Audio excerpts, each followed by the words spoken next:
Good afternoon. I heard the question. Welcome Say to, again? welcome to our working session for June 16th, 2021. We're going to call this meeting to order. Thank you, everybody, for being here. We're going to start. Ms. Director Tech, floor is yours. Thank you, Madam President. I would like to introduce Cheryl Chapman of Banner Associates. She's here today to present an item regarding Missouri River water in western South Dakota. This all came about from the West Dakota Water Development District. So Cheryl's got a wealth of information she's going to share with you, and I'd like to welcome her. Thank you, Dale. And welcome, everyone. Thank you for your time this afternoon for this informational session.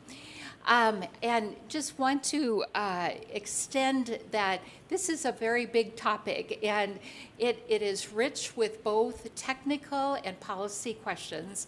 And at any point that any of you individually or collectively would like more information, don't hesitate to ask. Just a little history as to why we are here today. In 2017, the West Dakota Water Development District commissioned a study with the South Dakota School of Mines and Technology, as was the name at that time, to see if its future use water right should be renewed. There were several authors on that particular study, and I believe Mark Anderson, who was one of those authors, is in the audience this afternoon as well. That study came back with a recommendation, yes, your water right should be renewed.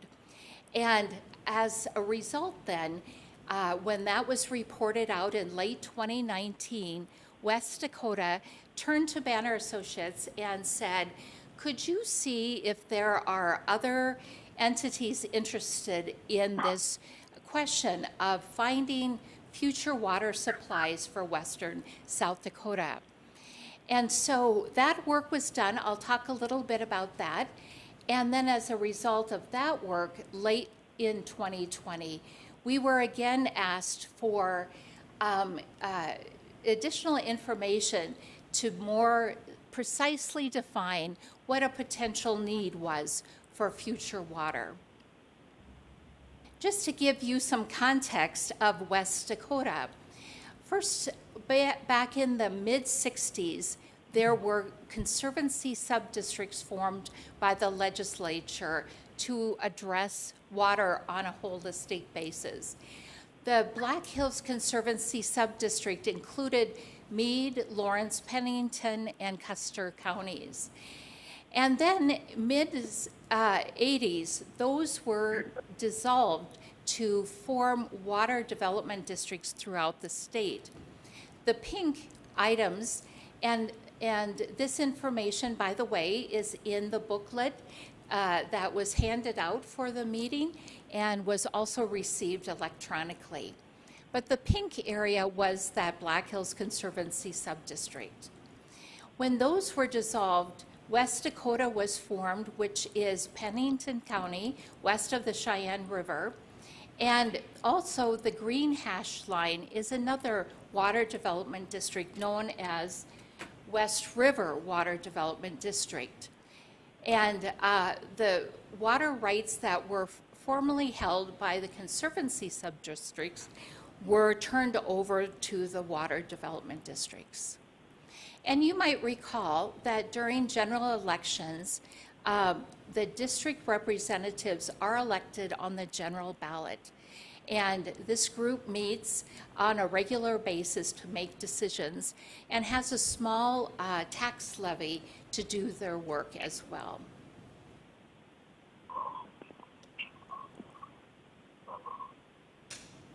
The West Dakota Water Development District applied for and received a future use water right in the mid-70s. As you can see, this is a list of various future use water permits on the Missouri River by different entities. And you might wonder, why was there this big rush in the 70s to get water rights? And some of you might recall that there was a major effort at that time by a company called ETSI, or Energy Transportation Systems, that wanted to take Missouri River water all the way to Wyoming and slurry coal for delivery throughout the United States.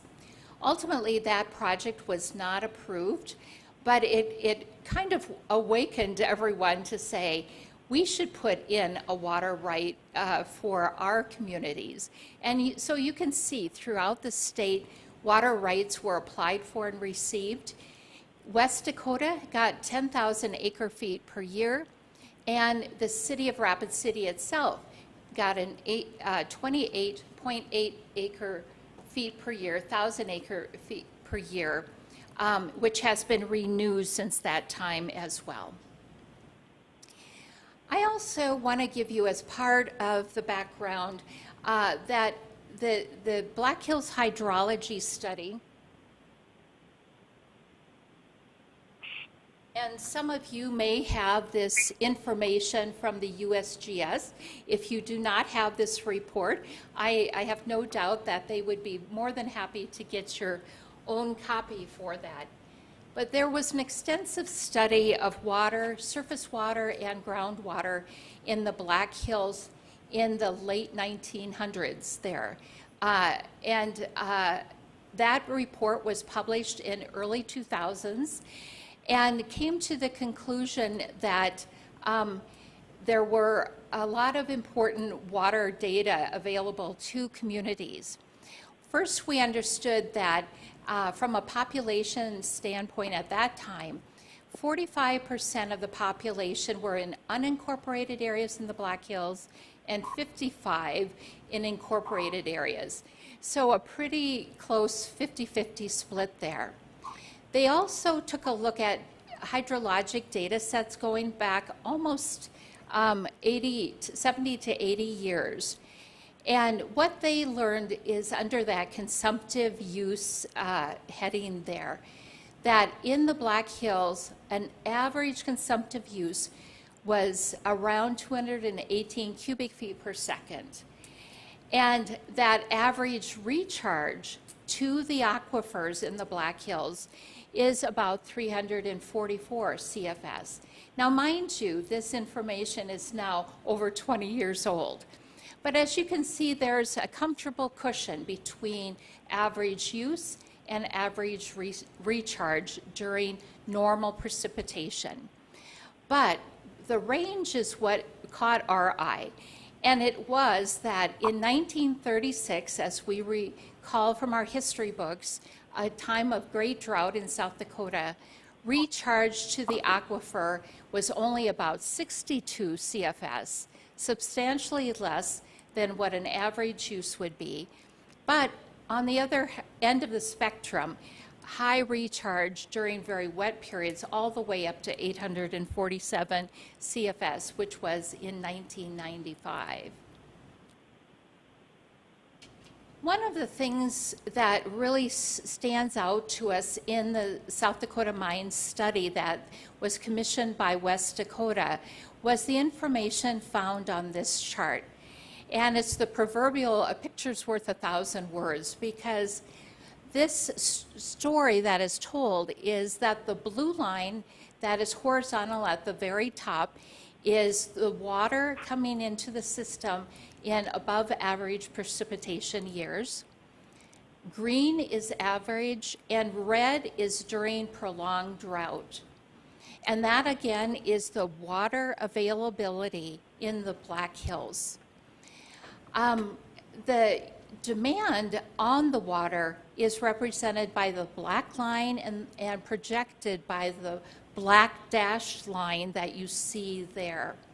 And you see a cone there. The top of the cone is that the demand is higher than the average, what is projected, and the lower is lower than average. And even though this study is relatively new, we know that we have new information about population increases in our area.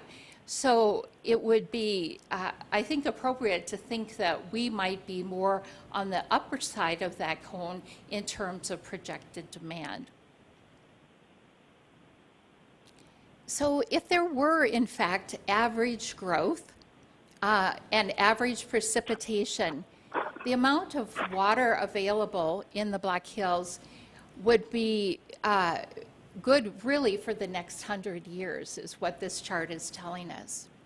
But what the chart is also saying that in 2020, if you look at that on the bottom axis and follow that line up, that the red line of available water, had we been in a prolonged drought, was less than what the demand was at that particular time.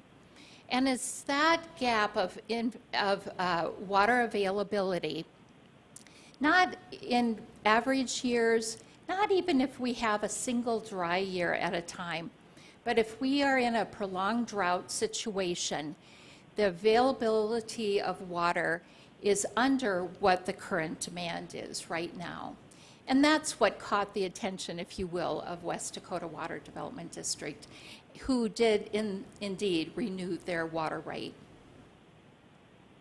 The South Dakota Mines report also did some work on saying, well, what would it take then to take advantage of that water right in the Missouri River? On the left, you have a cost of a 3-foot diameter water line that is over $500 million to bring to West River. And that capacity of that line is the 10,000 acre feet per year, which is the water right. As we'll see in a short while here, it appears that there may be demand much greater than that. And so the other information that the South Dakota Mines report provided was for a 6-foot diameter pipe. And you can see that that cost of that is $1.87 billion. I would like to quickly add that major water projects such as this throughout our state, as well as many other states in the country, have been funded in large part with federal funds. We estimate that the Lewis and Clark project, for example, in eastern South Dakota, received funding of over 85% of federal funding to help with their project. So as those numbers jump out at you as really big, I want to quickly say that finding many sources of funding is a key part of looking at this particular question. So as I mentioned earlier, once the West Dakota received that report from South Dakota Mines, the work that happened next was to scan stakeholders in western South Dakota, see if there is interest, which there was, and then we did initial informational meetings. One meeting a month throughout the fall of last year to bring all people together.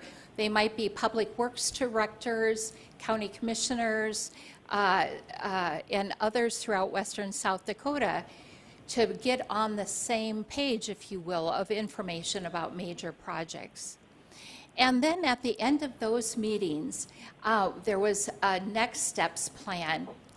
And as you might imagine, all of these were done by Zoom last year. Some of the information that we received, I just wanted to show you kind of the types of information made available. Kurt Katzenstein, the lead author of the South Dakota Mines report, provide us his information. Kurt Fifley, who heads up South Dakota Association of Rural Water Systems. Jay Gilbertson, East Dakota Water Development District, longtime leader with that organization. Dave Odens, the retired project manager for Lewis and Clark. And then we had a number of folks helping us with funding ideas, USDA Rural Development, South Dakota at the time, DENR, the Bureau of Reclamation, and then Mario Gonzalez, attorney for Many-Wauchoni, talked about the steps they went through in working with Congress to get both authorization and appropriations for the Many-Wauchoni project. Coming out of those meetings, there were 3 major recommendations. One had to do with governance, and similar to many of the water projects we studied, usually a nonprofit organization would manage those projects. And again, we're talking about bulk water delivered to communities and rural water systems. The recommendation also said keep going, get more technical information, and finally look for funding mechanisms at both the state and federal level. And I might just add that there is great interest at this time. There's, some funding available through COVID dollars at the state level that might be available for projects such as these. But then there's also some anticipation of infrastructure funding.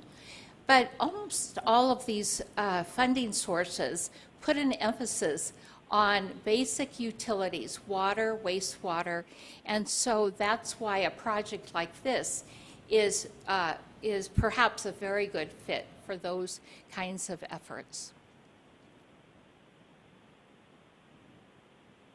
As we are continuing to do that technical evaluation, we are sending out questionnaires to potential water users. And again, they could be large communities, small communities, rural water systems. We have to date received 15 back. People are still in the process of filling out their questionnaires and returning it to us. 10 of those 15 have indicated some interest in water.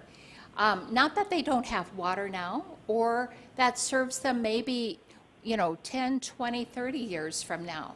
But they see this as an opportunity to plan for the long-term future. The date and the amount requested to date is the 13.5 million gallons per day. And I just did a quick calculation for you there. That equals 15,000 acre feet per year, well above already the water right that West Dakota Water Development District holds. And so there's going to be future work, not only from a technical standpoint, but taking a look at additional water rights if such a project were to be undertaken. And how would that be done? And what would the partnerships be in being able to accomplish greater water rights? One of the interesting topics that has kind of emerged in this work is how many small water systems there are in the Black Hills. The pie chart on the right there represents that unincorporated versus incorporated statistic that we got out of the hydrology study. And the numbers are popping here, as you can see. This is almost 350 individual water systems. And what that means is a homeowner's area that has and serves enough people to go over the threshold requiring a permit from the South Dakota Department of Agriculture and Natural Resources. And I find this a fascinating policy question because most of these entities are in many ways fending for themselves, and that we don't in most cases have a way to really look at working together and finding if something happens to a homeowner's water system, what is the backup plan? And so there's more to be discussed also from a policy standpoint outside obviously the boundaries of Rapid City, but as we think across the region. The Lewis and Clark regional system is a good example for us to take a look at a combination of a large metropolitan area and smaller communities. Obviously, their geography is very much in their favor as they take a look at it. In doing research, I did want to share a little information by Gary Hansen, who you may recognize and know as our Public Utilities Commissioner. When he was getting active in local politics, one of the first positions he held was as the Commissioner of Utilities for Sioux Falls. And they had some very, very dire problems at the time. So he started pulling together communities to look at a regional water system. And he was faced with the question, why would we help people outside of the city limits of Sioux Falls? And they did some research and quickly found that 23% of the jobs in Sioux Falls were actually being held by people who live outside those city limits. And so ultimately, they worked together on a plan and organized the Lewis and Clark Rural Regional Water System, again, a nonprofit corporation, to work on getting funding, to hire engineers to do their work, and to ultimately sell bulk water to communities. And just a little quote from him there, that we depend on each other as we take a look at that. As I was thinking about our time together today, I wanted to just share with you this heat map, if you will, provided to me by Elevate. It is some research that they have had done of places of work versus places of residence. So as you look at this, the very dark blue area is the heart of Rapid City. What that means is a lot of people both live and work here, and it is a net importer, if you will, of people to work in jobs in our city. As you get lighter blue and red, those are all areas that have people who commute into, generally speaking, Rapid City and other highly populated areas in western South Dakota. And interestingly, the 23% Sioux Falls experience is closer to 33% here of people who live outside of Rapid City but commute to work in Rapid City on a daily basis. I always get a question, well, where would this water line go? And so we have a map here with a number of different potential routes. And you might see the note on the left. None of these are recommended, but it gets the conversation going. And a week from today, many of those entities who have indicated use will be meeting to have some very early discussions about forming an organization to begin to look at this, both from a technical standpoint, an organizational standpoint, and a funding standpoint. And it's that group, and only that group, who comes around the table and says, here are the needs we have, that we will then be able to really say, here's where a pipeline might go that would make the most sense for the people of western South Dakota.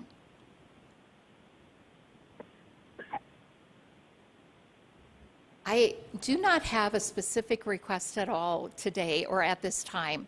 We're in those very early stages. We want to share that information, but really encourage your continued interest in this topic, and again, are available to the Public Works Department, to all of you, in helping to provide additional information as we think about water for the people of Rapid City and the people of the Black Hills. So at this point, I will stop, and if there are any questions, would be happy to try and answer those for you.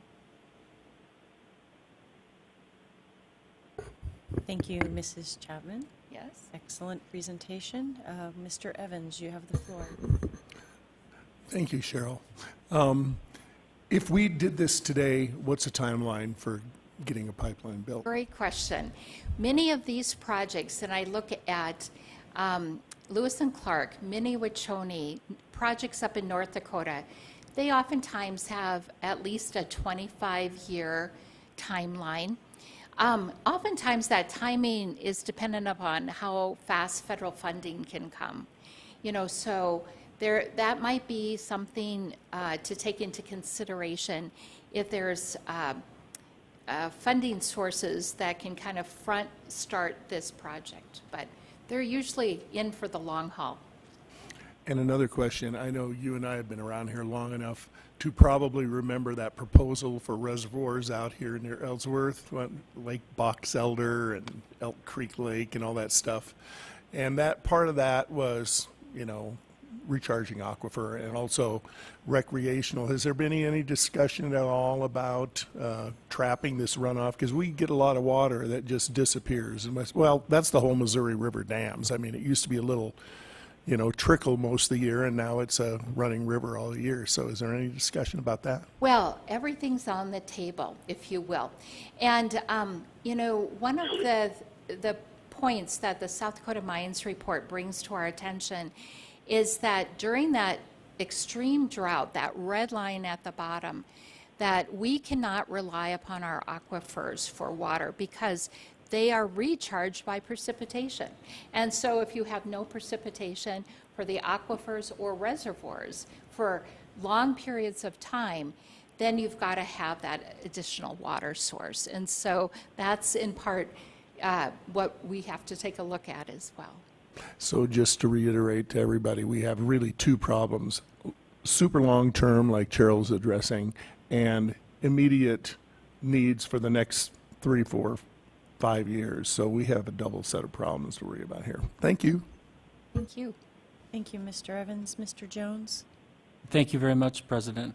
Cheryl, thank you for an informative, exciting, and kind of scary presentation, all rolled into one. One of the things on the last slide was something about joining retroactively or too late would be almost impossible. So how do we stay involved for our best interest and the long-term interest of the city? What steps do we take to stay involved and be at the table throughout this process? Thank you for that question. Yes, what many of these systems have found out is that in these very early stages, they may, an entity might have said, oh, I think we're good. And then as time passes, because the project takes a long time, they all of a sudden realize they could use that water. And oh, the pipeline's going just 2 miles north of us here. But because it was engineered to not include them, it makes it very, very difficult to make those changes. And so we encourage right now, even if you're not sure how much you need or if you need any at all, please come in and join us in these conversations as we begin to form ideas of what this might look like. And again, we'll be having an initial meeting just to start getting to know each other and share ideas as early as a week from today, and have appreciated Dale and his team, you know, joining the calls this fall and that sort of thing, just to keep up to date with this information. So if I can follow up, so who would it be? People like Dale? Do you need city council members there? Who do you need there to represent our interests?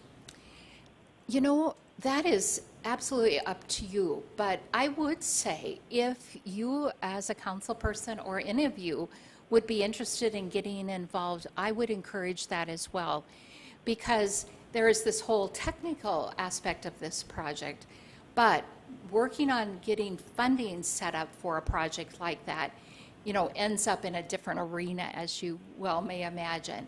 And so being able to talk about budgets, appropriations, and that sort of thing, really, it is very helpful to have the elected officials part of this as well. Do we have anyone right now of city staff or us that will be attending that, or, you know, saving our chair at the table? Dale, you? Is there, if I may, for Dale Tech, is there a need for anyone else to attend the initial meetings? At this time, I don't believe so.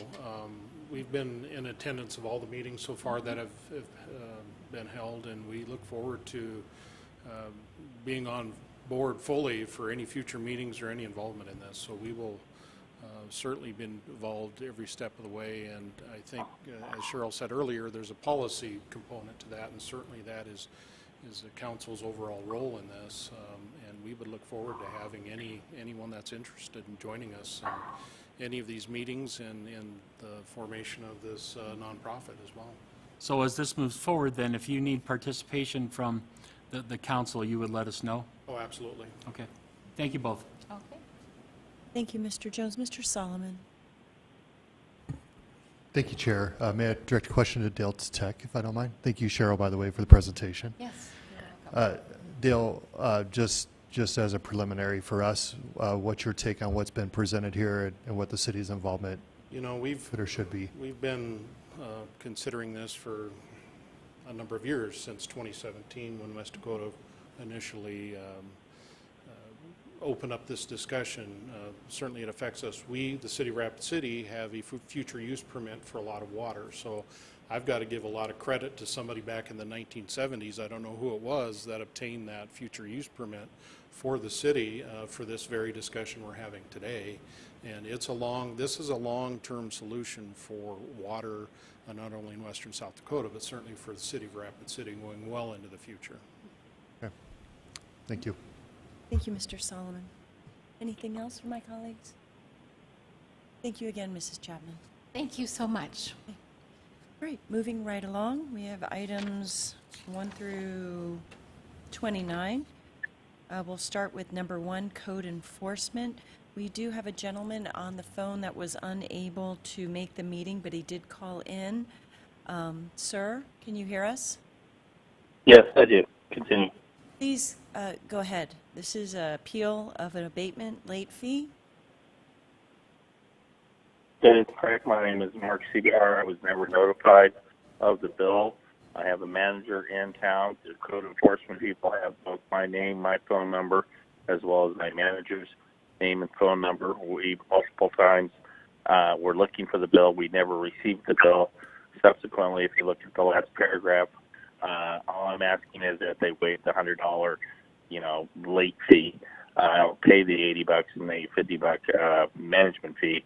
But the unit has been vandalized and has had the police there multiple times trying to clear people out. We're trying to clear it out, and we at this time possibly do have tenants in order to get rid of the drugs invested area there, but we're getting very little help from the police. All I'm asking is the waiving of the $100 late fee because I never got the bill. And that's commensurate with when I talked to the postmaster in Ypsilanti, Michigan. He said that mail is currently running anywhere from 5 to 30 days late on delivery. And there was only 10 working days from when the bill was published and supposed to be getting to me. It's supposed to be paid in 10 days, working days. And I'm getting charged $100 because I didn't get the bill. Okay. I don't Questions? know about my colleagues. I'm getting bits and pieces of it. I did read up on the attachment. It seems like the city charged, and there were some late fees, and there was some mail delivery issues. Do we understand all of that? Do we have any? Yes. Okay. Thank you. Just the connection is not ideal, or my ears aren't working. Any discussion? Well, you're breaking up also. All I'm asking is the waiving of the $100 fee. I'll pay the quote cleanup charge and the city fee, but I never received the bill, so I shouldn't be billed for something I never received. Okay. We did check with the supervisor. The supervisor said I would have to take it up with the city council. Okay. All right. Please stand by. Do we have anybody here from code enforcement? Oh, there you are. Welcome. Thank you for being here. Thank you. Anything that you would like to say or speak on? I can, Matt Ozarek with Code Enforcement. I can explain our process on what happened with this particular case. Please do. Okay. So after receiving several complaints about this particular property, we sent out a violation notice. That notice expired. We re-inspected and ultimately had to abate the property. So on April 15th, that abatement was done. Our memo and invoice was completed, and then we take that paper to finance to be mailed out with the bill. So at that point, we're out of the process. I could I can defer to Vicki Fisher. She spoke with some finance folks this morning to maybe get that side. Are we noticing any other mail that's being delayed? I have. Oh, I was going to say I haven't. Not from the city, obviously, but I'm Yeah. noticing it just from my personal and professional aspect that the mail seems to be a little bit slow. Mr. Roberts, you have the floor. Thank you, Madam President. I just wanted to chime in on this a little bit because we've had this discussion before, and this really doesn't have anything to do with code enforcement. It has to do with our policy of charging a late fee 10 days after. And the last time this came up, we had a discussion about aligning that more towards what the business community does, where they give you 30 days or 45 days, and not 10 days, because 10 days is awful quick, especially if it's going to a property management company or if it's going, wherever to pay that bill before you get. Detroit, Michigan. Excuse me? I'm in Ypsilanti, Michigan. So, and we've had consistently conflicts with mail coming out of South Dakota, both from my manager and anything related to the city, as well as the tax bills. I've had to call in to ask where my tax bills are because we're not getting them. So they've had to resend me tax bills to get here in Ypsilanti, a suburb of Detroit. And I appreciate that. And I'm just talking about policy here right now. I think that what we need to do is we need to change this policy to give people more time. I think 10 days limits it way too much, even if it's local. And Vicki, can you talk about that maybe, or would that be finance, about how we can bring that forward to where we can discuss this policy and change it to give people a little more time before they get fined? I think if there might have been a few people on this council who remember a few years back when I came forward complaining about a fine that I got. And anyway, I just think that we need to work on this policy. Go ahead, Vicki. Madam Chair, so this probably should have been titled Item 1, Comment from the Public. And this was Mark's opportunity to share with you his issue with receiving mail in Michigan. If you look at your agenda today, item number 11, it actually talks about the resolution levying assessment for abatement of nuisances. Yes. So maybe if we defer that conversation to item number 11. And I'm fine with actually deferring it to Monday night's council meeting because we can't make any, suggestions here today. But I just hope that maybe some of you will put that in your mind and think about it. If you were on this council when this came forward before, this is an issue, and this is an issue that's going to keep coming forward. So thank you, Vicki. Madam Chair, if I might. So the code enforcement, obviously Matt and his team goes out, they do the inspections, they then contract and get a property abated, then they turn it over to finance. And there's a great team in finance that always gives a minimum of 14 working days or 14 days from the date of the sending of the letter. The issue with the specific violations, some of them are time sensitive, and so the 30 days becomes an issue when there's a safety element involved in it. Also, as an example, on this property, since this letter has gone out, it's been abated twice since then. Vicki, so, you don't mind if I step in? I'm not talking about the abatements. I'm just talking about the fine, the 10 days for the fine. I'm not talking about any time for the abatements. I think everything we do there is absolutely fine. I'm just specifically talking about the fine and the 10 days you get from the time you get that letter until you have to pay the bill before you get the fine. Madam Chair, Councilman Roberts was right to cut me off because I was going down a different path. He's absolutely right. There is room for discussion about how long we give them to pay that. Pauline will be back on Monday night, and so maybe that having her at the table to join in. Thank you, and I think it's a worthwhile discussion that we have. And certainly there may be allowances on some versus others. Repeat offenders don't get the same allowance as first offenders, but a great opportunity for some good discussion. Thank you, Vicki. Thank you. Thank you. Ms. Drew, you have the floor. Yes, I have some questions for Mr. Sebuhar on the phone. I'm still on the phone, ma'am. Continue. Okay. Do you own any other property in Rapid City? Yes, So you're half probably dozen. familiar with our processes here? Yes, I am, and I promptly pay all bills that are assessed. And this is simply a case where I did not get the bill. I have been fined before on other properties that were not up to standards. We have switched. We're on our second, possibly third manager at this point in order to ensure that I'm out of town. And I'm the owner. I accept the responsibility for any of the stuff that happens. It's just getting fined. The notice went out on a Friday on a 3-day weekend, and basically came due was late fee assessed on a Monday, and literally there was 10 days of actual working days available, and I didn't even get the bill. I never got the bill. Okay, well, I So think it's if you've been through this process before, that says to me something about the properties or that you're managing.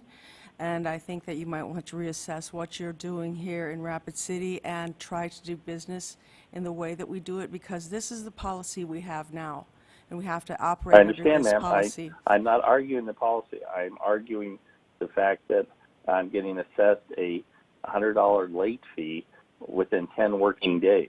Yes, and I think that it- from what you said, excuse me, sir, you had time to pay that, or you could pay it over the phone with a credit card. You had many ways to probably respond to that. So my Except I feeling, didn't get the bill. please don't cut me I off. did not get the Please bill. don't cut me off. I'm just saying that I'm going to support this when it comes forward on Monday night. Thank you. Any other further discussion? I All right, don't sir, we're going to understand move what this support item means. forward to Monday. We will continue the discussion on that. If you can, please tune in. And we have your summaries, your emails, and your comments today were duly noted. And we're not going to be Yes, making please. taking any action today. Of course, we're just reviewing for Monday night. Thank you very much, ma'am. Thank you very much I appreciate your for time coming. for me being able to speak forward to you. Okay, Have a pleasant day. all right, thank you. All right. We have number 1 taken. You are the last party in the conference. You will hear silence until the conference begins. Chief Culberson, number 2, please. Good afternoon. Thank you, Madam Chair, Council. Both the police and fire department are requesting to apply and accept, if awarded, a Bureau of Justice grant. What it's intended to do is an augment after the police department and the fire department. We're working with Pennington County HHS to start working a little bit more in line with what we're doing with our mobile medic program, and really work on some social medicine issues, mental health, and so this is what this will focus on. So the idea is the first year we'll hire an individual to design the plan and get it operating that first year. And then the subsequent years is actually doing the work and grabbing the data and determining whether this is the appropriate way to do it. Our mobile medics are more reactive than proactive, and I see this as being more of a proactive approach to some of our social medicine issues that we have in this community, mental health, chronic alcoholism, those types of things. Not always do those folks need to have a response from a paramedic or a certified law enforcement officer. We can see where social workers can get involved and hopefully have some better outcomes for our community. Could stand by for some questions. I have some people in the queue. Mr. Solomon, you have the floor. Thank you, Madam President. It's a question for both the chiefs, and I think I gave one a heads up. I'm sorry, Chief Culberson, but this is a question for all the grants. Just want us to get in the habit of answering this question publicly. I knew that was coming. The question is this: what conditions do we have by applying for and accepting this grants? Meaning, what strings are attached that the city is beholden to? What policies may or may not be impacted? Those sorts of things. If you wouldn't mind answering any impact The there. big one is there's a match. It averages 20% per year. Those can be in-kind matches, so of course my time, the chief's time, those that are involved in the project, and vehicles that we provide, those types of things. That's the big piece. There's no commitment after 3 years. It's designed for us to start this project and hopefully find a good, I don't know if solution's the right word for it, but help the community that we need. Yeah, I would echo that, and since we're applying together, I think really just the other piece is us committing to what we say we're going to do. If we're going to start a program and we're saying that we want to try this, then that follow through is what we'll need to do to complete our requirement for the grant. I think what we're really trying to dial into here is bringing more resources to the intervention point. As Chief Culberson said, you don't always need a police officer or a paramedic to physically escort somebody or transport somebody or simply drive somebody that's cooperative to a place to get some help. And many other communities are trying programs like this. We're not inventing this from scratch. We're leaning on research that we've gleaned from other communities as to why we think a program like this could work here in Rapid City. Somebody that might be simply intoxicated and needs somewhere to go, maybe it's the care campus, maybe it's somewhere else, does not always require a uniformed police officer to simply give them a ride. And we're hopeful that through this grant we'll be able to bring more resources to a program like this. Chiefs, how much of your resources do you think your crews are devoting to these challenges? Maybe by percentage. I'd hate to estimate. Honestly, I'll bet it's in the way 70, 80%.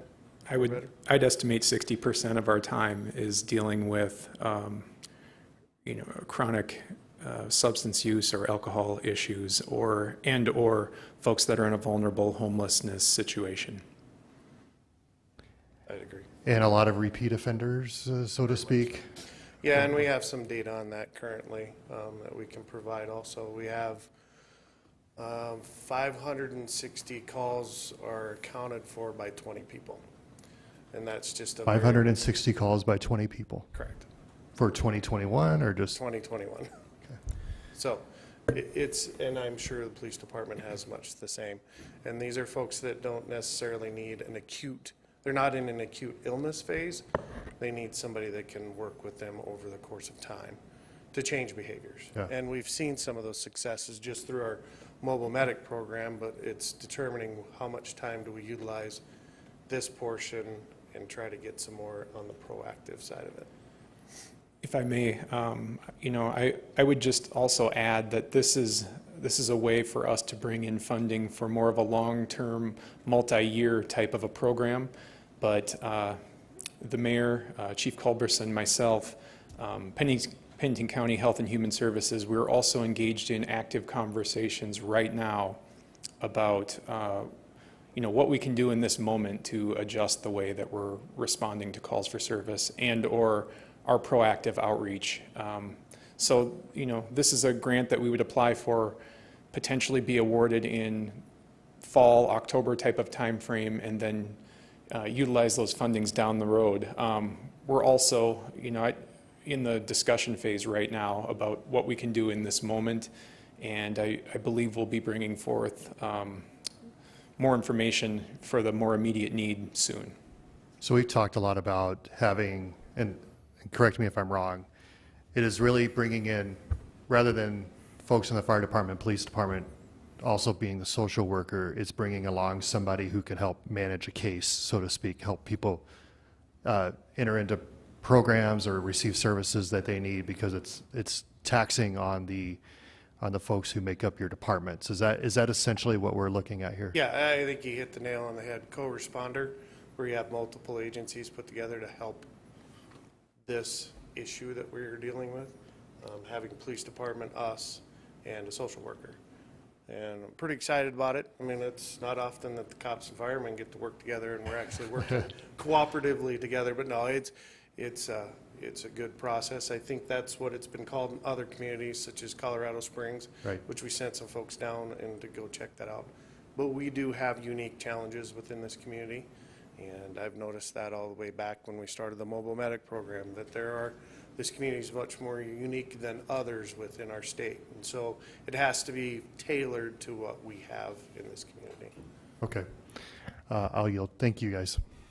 Thank you, Mr. Solomon. And just to address a concern that you had about it, you said going forward, we want to make sure that we know what the matches are. It is in that attachment. We've been doing that at least for a year or two. So it does show the breakdown of that. So anybody tuning in or following along on the agenda, if you have questions before, during the meeting, you can always click on that. Madam President, just to clarify, I was less concerned about that and probably more concerned about whenever we take grants from, particularly the federal government, what they require of us. Right. Do we change how we do our policing? Do we change right. policies? That sort of thing. So that was kind of the spirit of where that went, and of course, an explanation of the program, which I think is helpful for all of us. But The that is breakdown is helpful. wonderful, right, for Yes, ma'am. people Thank you. tuning in. And Great. nothing else after Mr. the Nordstrom, fact. you have the floor. Thank you, Madam President. Chief Culberson, I'm very supportive of this program, and then also to Chief Hedrick, thank you for the full explanation about what you're intending to do with this project moving forward with the other agencies that you've already mentioned. The particular area of interest for me, what you, I believe it was Chief Culberson mentioned about mental health or mental, for me, it's a disability, and I would, hopefully we can start addressing that from the social worker type programs, because to me, mental health in a lot of cases, and I'm not going to say every case, but it is a disability. And if we can get more people to understand it as a disability, for responsible for the, shall I say, the social workers, and not the police department or the fire department to handle those situations, I think we're a lot further ahead. So I want to applaud you gentlemen for coming up with the plan and visiting these other cities. And by the way, I've had similar conversations with other cities as well, and they are proceeding to something very similar to what you folks are doing. And so I just can't say enough about we got to move forward on this at some point, because we need the police department to get back to being police officers. Thank you. I yield. Thank you, Mr. Nordstrom. Thank you, Chief Culberson. Chief Hedrick, would you please take 3, 4, and 5 for us? Yes, thank you, President Armstrong. So a couple grants that we are looking to implement and accept if awarded. You know, first, before I talk about both of these grants, I would just want to add that unfortunately Rapid City, here locally, we've followed the nationwide trend over this last year where we've witnessed an uptick in violence, and particularly gun violence, unfortunately. And, you know, I can give you some specific numbers if need be, but we only need to look to the last week where we had gun violence up on Knollwood, and we spent an incredible amount of time working on that, to just last night where we had an armed robbery at one of our gas stations. And really what we're trying to dial into here is addressing the gun violence issues. So the first grant, the COPS Community-Oriented Policing Grant, it's a hiring program. We've worked with the COPS grants for many years throughout my career, so we're pretty familiar with the requirements of these funding mechanisms. Essentially, we're looking to stand up, re-stand up a team of 4 officers to work in neighborhoods that are experiencing gun violence. And aside from gun violence interdiction, these 4 officers will be tasked with building relationships in the community, working with complex apartment managers, service providers, and the community itself.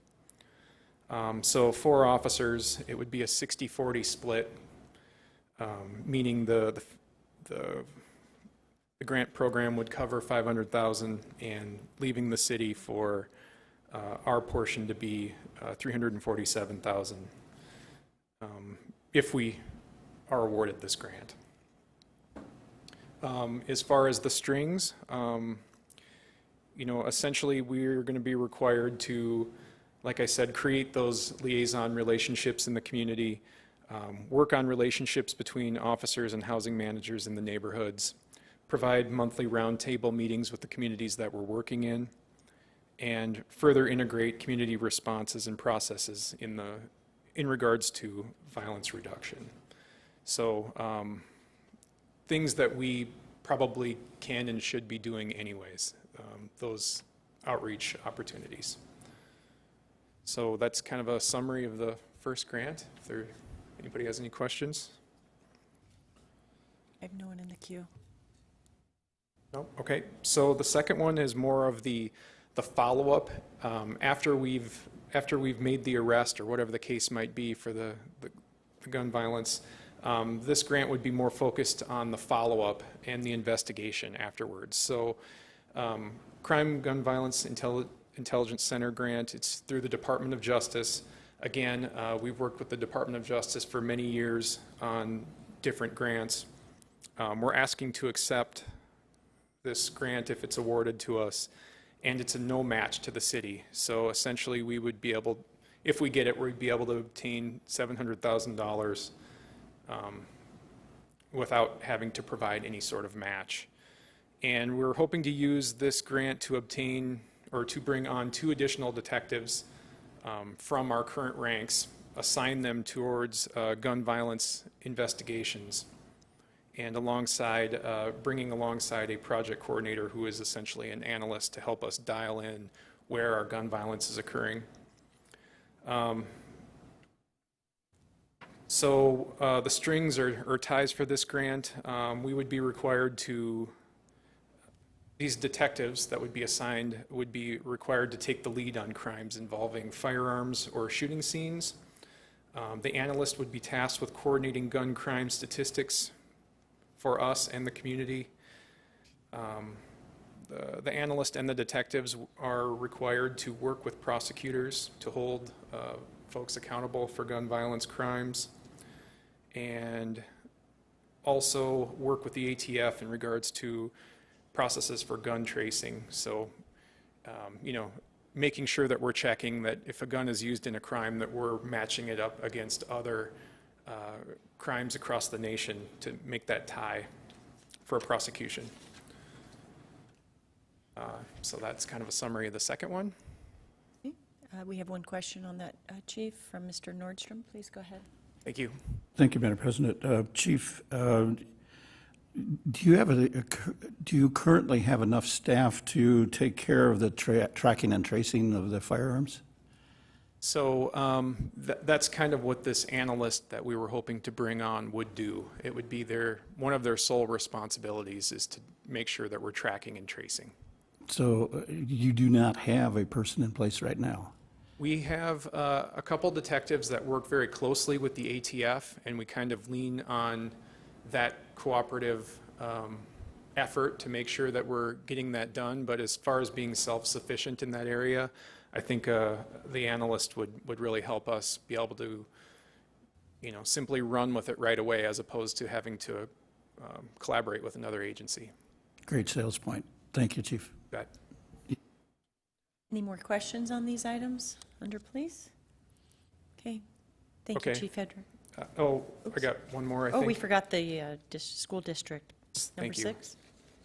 5. So this is just the standard renewal of our agreement with the school district. You know, we've had our school resource officer program in place for many years.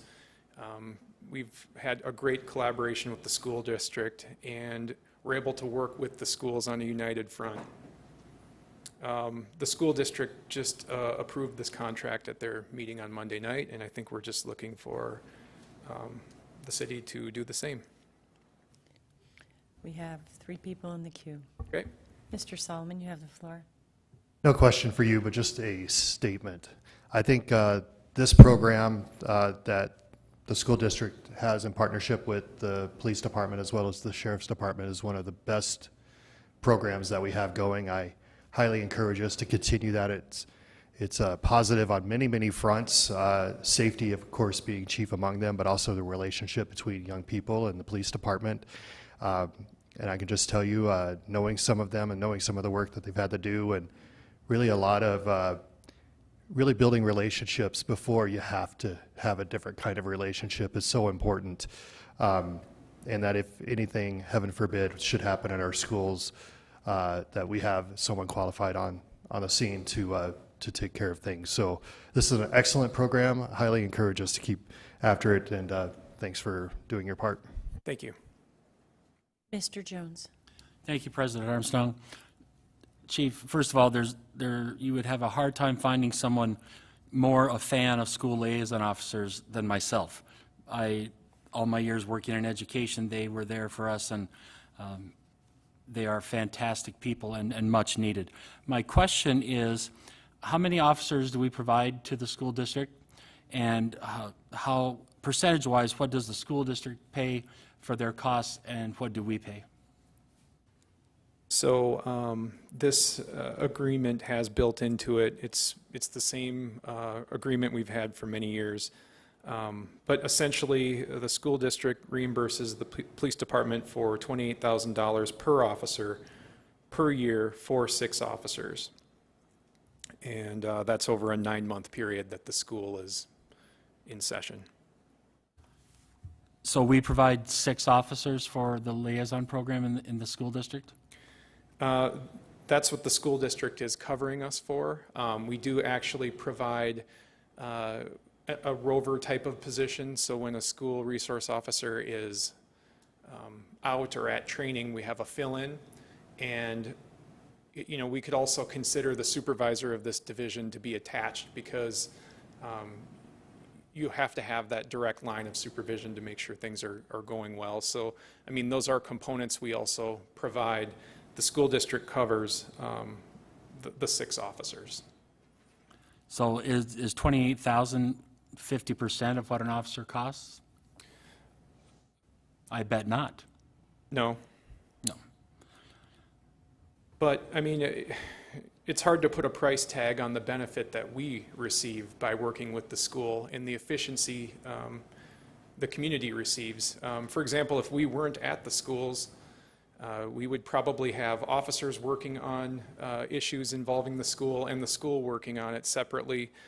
With us being able to be connected and collaborating together, it creates an efficiency for the community in general. Plus, you know, as Councilmember Solomon was discussing, you know, the relationship building piece is so crucial for us to be working in the community with students, with parents, with the teachers in a positive type of format, and in a format that isn't, you know, maybe considered traditionally law enforcement. We're not trying to bring people and you know, kids to get them locked up. We're trying to work with them before there's a problem. So, you know, it's hard to put a price tag on that efficiency, and for our ability to have that collaboration, it's good for us too. It's just disappointing to me that the school district doesn't step up a little more and see the importance of this program and provide money to show the importance of the program. It shouldn't be the burden of the taxpayers of Rapid City to fund at such a high level this program. This program must stay. It's vitally important, but it's disappointing that the school district is spending more time bickering on philosophy and ways to make people hate each other and not paying attention to what they need to be doing. So I challenge them to step up and start paying for things that they should be paying for in the operation of the school district, and not expecting the taxpayers of Rapid City to keep covering the bill. Thank you. Ms. Drew.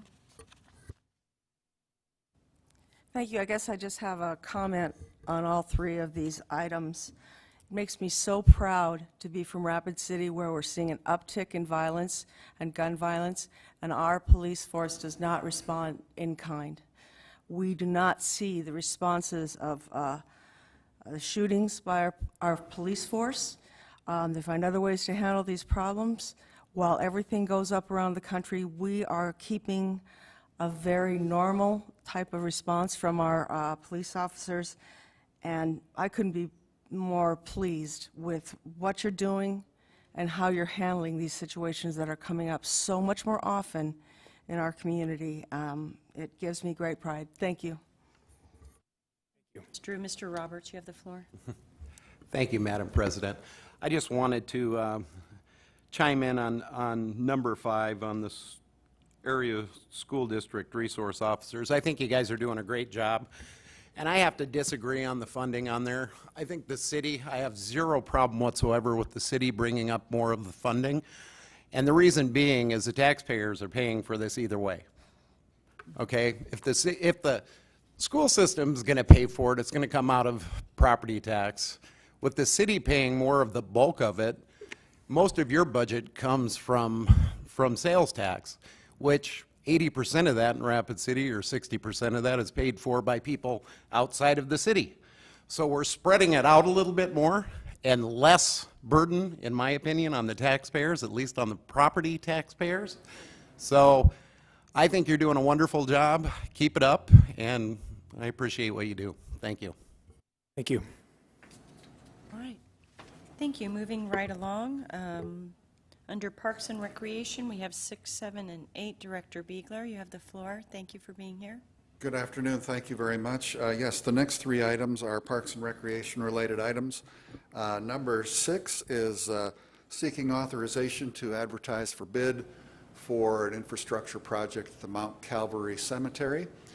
This would build additional roadways at the very south and southwest part of that facility in an area that currently does not have any grave spaces. Those spaces have been platted, and now we need the roadways to be able to get people out there to access those new grave sites. It also would include irrigation dollars to extend the irrigation system that we've got nearby to irrigate that turf out there and make sure that those areas are kept green and provide that service to the community. The next item, item number 7, is a resolution of intent to enter into a lease agreement with the Rapid City Girls Junior Olympics ASA Softball Association. That's the girls softball group that uses the Parkview softball complex, has been using it for a long, long time. So this is the actual lease agreement will come before you at the first meeting in July for approval. And then item number 8 is the actual lease agreement between the city and the Black Hills Lacrosse Association for their use of the lacrosse fields out at Star of the West facility. So those are the 3 items that we have. Any questions? Pretty straightforward. All right. Thank you. Thank you. Thank you, Director Beegler. Moving right along, Human Resources, number 9, Director Strout. Thank you for being here. Thank you. Item number 9 was continued from the last City Council meeting, and I was asked by a number of City Council people to bring it back forward. I did have quite a few back and forths with Richie about getting him comfortable with the plan as it relates, as we're in it right now. And I set that on your dais, and so if you want to review that and reach out with any questions between now and Monday, that would be great. This is going to be Richie and I were talking, and this is going to be an alive plan. We're going to bring it back, and you'll be seeing more of me in regards to this and keep you up to date and comfortable with the process. So the resolution's the same, the letter is the same, so yeah, that's all for me. Mr. Nordstrom, you have the floor. Thank you, Madam President. Mr. Strout, thank you for doing the work plan. I appreciate that. That has got me to the comfort level, so I'm going to ask my colleagues to support this plan to go forward so we can get this resolution adopted so we can get it going in effect for the non-union employees in July 1st. So I appreciate the exchange that you and I have had over the past couple of weeks, and I just encourage you to, yes, please come back and visit us frequently. So I don't have the work plan right in front of me right now, but I thought you had a copy. I can bring you one. Yeah, no, that's fine. The next time we will see you is probably, this fall, if I remember right. Yeah, late summer, early fall. I really would like to come back and give you an update on where we're at. The third bullet point, when we actually are looking at the positions that need to be reevaluated and working with the director group, That's going to be a lot of work. And so as soon as I think we get over that hump, Yep. then that would be a good time to do that, because I think then the rest of it is going to flow pretty fast. So I think. Very good. Yep. Yep, and then working through this wage scale and then working into the next or new wage scale. I'm really looking forward to that. So I think that's all positive work for the employees, and that's where I'm at, is to make sure the employees are getting treated fairly. Correct. Thank you. Mr. Solomon? Thank you, Madam President. And I'm one of the ones who asked for this to come back up. And I do think it was reasonable for the council to request all the information at once and then kind of make this decision all at once. And then after the meeting, when we realize the negative impact it would have on our talented and incredible employees, that is certainly not anything that we intended to do.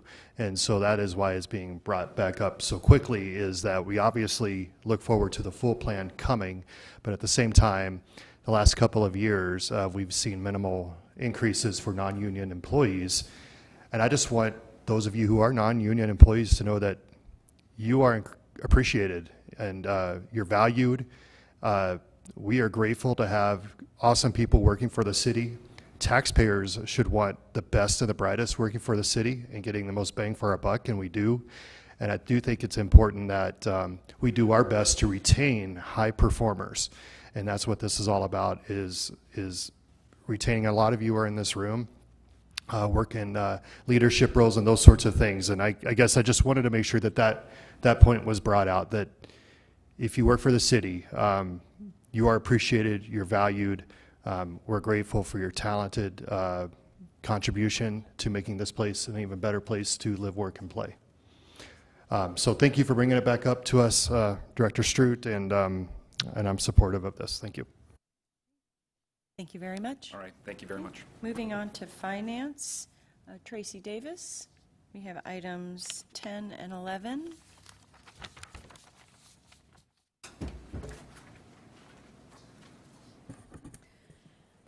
All right, item 10 is the April sales tax report. We're still looking pretty good. We're at 22.5% higher than this time period last year. So we still like what we're seeing. And then item 11 is the resolution on assessments for some abatements. Questions from my colleagues? That was quick. Thank you. Okay. Director Tuck, you're back up. Items 12 through 20, please. 12 through 20 and also 29. And before I get started, I would like to introduce to the City Council the City Engineer, Ben Ganji, started with us here a couple weeks ago. He's going to take a couple more weeks to get his feet on the ground, and you'll be seeing more of him. So I'd like to welcome Ben. And Ben, City Council. Yeah, thank you. Pleasure Welcome. meeting you all. Look forward to getting to know you all. If you have any questions or want to reach out, please feel free to contact me or anything. Okay. All right, moving right along, items 12 through 20. There's nothing spectacular on there, although I will point out item 12 is a final change order for Fitzgerald Stadium. As you can see, it's an increase. However, the overall budgetary constraints of the project were met. So along with Black Hills Sports and the vision funding, they came in under what the overall cost they expected. So good thing. I don't know how many of you been out to the stadium, but it's a wonderful thing. So anyway, moving along, there really, as I said, nothing extraordinary. I'll stand for any questions on items 12 or 13 through 20. And then item 29 is the second reading of our trenching board revisions, which we received positive, favorable comments on that. So, Mr. Jones, you have the floor. Thank you very much, President. Not a question for you, Mr. Tech, but a reminder to the people that built that and redid the stadium. First of all, thank you. It's stunning. And secondly, you promised us an umpire room as well. So please follow through. Please make sure you get the umpire room in place quickly for those people that umpire the games. It's needed, it's necessary, and please follow through on that. Thank you. Any more comments? Does anybody want to pull any items under Public Works? Director Tech? Just have one more comment. This past week, between myself, Stacy Titus, we've been sending information out to the council about our solid waste rates. We'll stand by for any questions after this meeting if you have any regarding the information we sent out on either the actual rates or the utility rate relief program. So we'll be standing by. Thank you. Thank you for sending that email. I forwarded it to my colleagues last week. I believe everybody received that, though. Thank you for going above and beyond. Okay, great. Community Development, number 21, Sarah Hansel.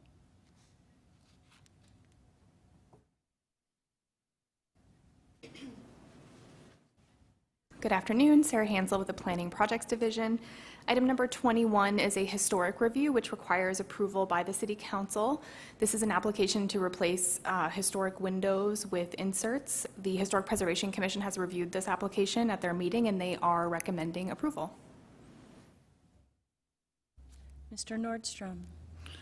Thank you, Madam President. I want to say applaud to the group that the Historic Preservation Commission that worked with Crystal Philpott on this project, and they spent quite a bit of time reviewing the process. So can't say enough good things about the group that we have on the commission right now. Very talented, very talented people. I can't say enough about them. And then if I got one more question for Ms. Hansel, if I may. What's your new title now? Planning Projects Division Manager. Thank you. Congratulations. Great. Thank you so much. All right, moving right along. City Attorney's Office, item number 22. Kinsley Groot. Hello, Kinsley Grote from the City Attorney's Office. So this ordinance amends different provisions and adopts some new provisions in, I think they're talking 22? I thought we were doing That's an old agenda. Do I have an old agenda? Yeah, you're 23, hang on. Sorry, I'm looking at the old agenda.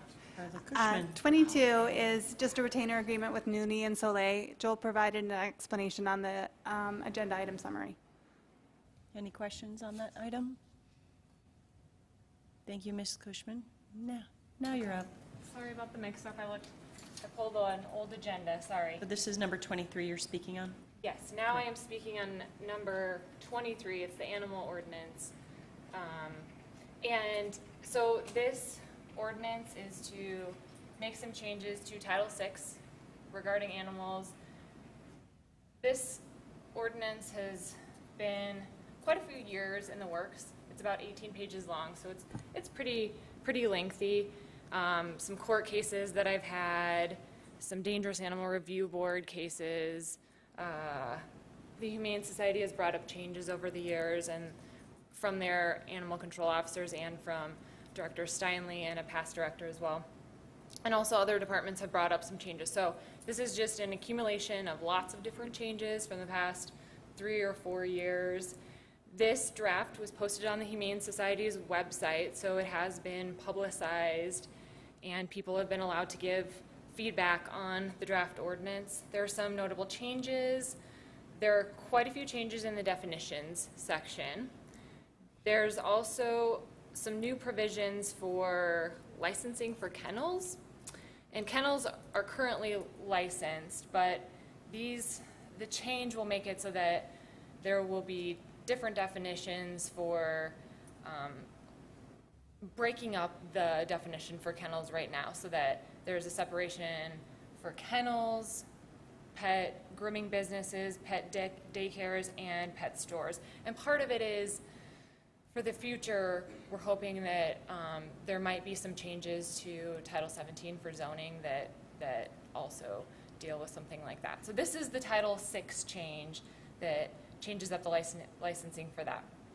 There's also some clearer guidance on care and treatment of animals in 6.08.130. Impoundment also has some changes to give more guidance on what's allowed for impounding and to make it more consistent with the practices of the Humane Society. The penalty also changes in a couple different places so that it's just the general penalty that we have in ordinance. And finally, we wanted to make the switch to have the council set fees by resolution as opposed to having fees be set in the municipal code to be consistent with all the other fees going into the fee resolution. Looks like we have Director Steinle here. Thank you for being here. Do you any comments you'd like to make? Great. I will defer to our Humane Society liaison, Mr. Jones. Thank you very much, President. It seems like this is a tremendous amount of changes coming forward all at one time. Has there been, something that's really spurred these to need to take place, or why the large amount of changes all at once? Yeah, when you're dealing with an ordinance, sometimes it's easier to compile the different changes that you want to make and just make it all in one big ordinance so that you don't have to see just little bits and pieces at a time. So some of these changes came from court cases that I've had where I've thought, oh, it would be better to have a definition that's a little bit clearer. And because, the judge looks at the definition to see what the elements of the offense would be and see if we've met that. And so things like that, the police department has brought forward some ideas, other departments. So it's just really a compilation of everything. There's not just one single thing. It's lots of different ideas that have popped up over time. Have you been working with Jerry and the Humane Society in the rewriting and updating of these? Absolutely. Okay. And Jerry, you don't need to comment or say anything? You're comfortable with how this is pressing on? Oh, yeah. We spent a lot of time with Kinsley, sitting in our office, going over and passing it back and forth. Andrew Smith, our former officer, spent a lot of time. So there's a lot of collaboration. Okay, good. All right, thank you. Thank you very much. We have items 24 through 28. They look like they're second readings. Does anybody want to pull that? 24 is actually a first reading of a new supplement that's coming through. Yes, it is. Thank you. I should have spoke on this earlier. I apologize. You'll see a lot of zeros in there. We're making the change for centralized computer purchases, so we've need to adjust some budgets a little bit. And then there are a couple of items that were some additional grant funds that were not originally budgeted in 2021, so we're adding that in there as well. 24. Great. Thank you, Ms. Davis. Okay, items 25 through 28. Madam President. Mr. Nordstrom. I just wanted to compliment the Finance Division for putting on page 9 on the summary of why the changes. This is the first time I've seen that, so I want to applaud them for putting the explanations within the document. So I just wanted to express a gratitude for that, because I've never seen that before. Maybe I've missed it, but thank you. Thank you, Mr. Nordstrom. Assistant Director, or no, Interim Director Vicki Fisher. It is a mouthful. Thank you. So items 26, 27, and 28, these are at second reading. These are all to Chapter 15 that will apply to moving of buildings, National Electric Code, and International Property Maintenance Code. The recommendations that come before you are from the Building Board of Appeals. If you have any questions, Kurt Bechtel is in the audience to answer them. Ms. Drew? Thank you, Madam Chair. Have you had any pushback from any of the local electricians or contractors on using the international or national maintenance codes? I know that before they thought that international property maintenance codes were unfair because they're so broad. Has there been any pushback on that? Well, they're two different, well, I'm Kurt with Building Services. Okay. Two different codes, the Property Maintenance Code and then the National Electrical Code. The Electrical Code is just an update going from the 2017 to the 2020, which the state had adopted last July, so we're just a little behind schedule on that. Okay. Property Maintenance Code, it is a very broad code as far as, although it is a very tiny code, but they do give a lot of broad stuff in there as far as, you know, what dilapidation is, paint, roofing, insects, rodents, all that kind of stuff. But typically, like electrician-wise, from your question, don't have nothing from them, you know.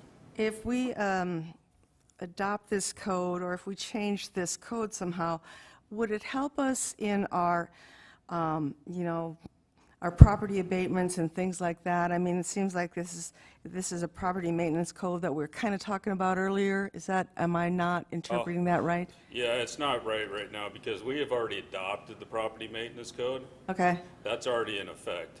This is just some updating for the mailing process on notification is basically all it is. The code, the property maintenance code's already there. So the mailing process, like we were talking about earlier with that fellow that, you know, was worried that he didn't have enough time and all that stuff, and Roberts, Councilman Roberts brought that up as well. Yeah, this basically just becomes a little more user-friendly for the city on the mailing process compared to what the code says.